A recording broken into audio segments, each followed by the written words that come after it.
आपण पाहतात RZ24 Marathi news. आपली माती आपली माणसे.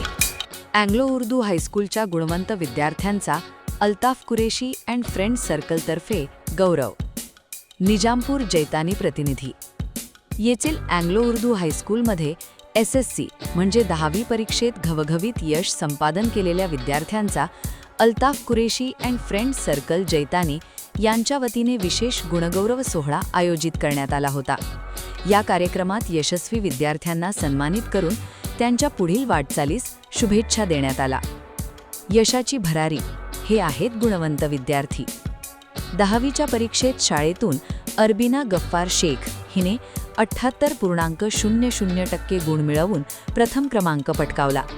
द्वितीय क्रमांकावर 76.60% गुणांसह बुशरा तय्यब शेख, जीनत अकबर अली सय्यद आणि तंजिला रफीक बेलदार यांनी संयुक्तपणे बाजी मारली. तर रिफत आबिद पठाण हिने 75.00% गुण मिळवून तृतीय क्रमांक मिळवला.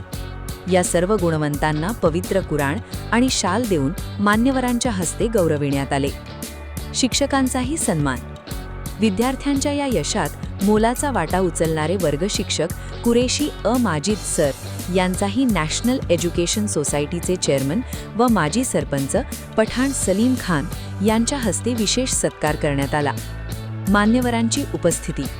या सोहळ्याप्रसंगी अल्ताफ कुरेशी, मुश्ताक शाह, हाजी यासीन खाटेक, इम्रान भाई, नॅशनल एज्युकेशन सोसायटीचे चेअरमन पठाण सलीम खान आणि हाजी मियाबेग मिर्झा आदी मान्यवर उपस्थित होते. MK शेख उर्दू हायस्कूलच्या झोया शेखचा गौरव. दुसरीकडे MK शेख उर्दू हायस्कूल शाखा निजामपूरमधील 11वी विज्ञान शाखेची विद्यार्थिनी झोया शकील शेख हिने 75.33% गुण मिळवून शाखेत प्रथम क्रमांक मिळवला.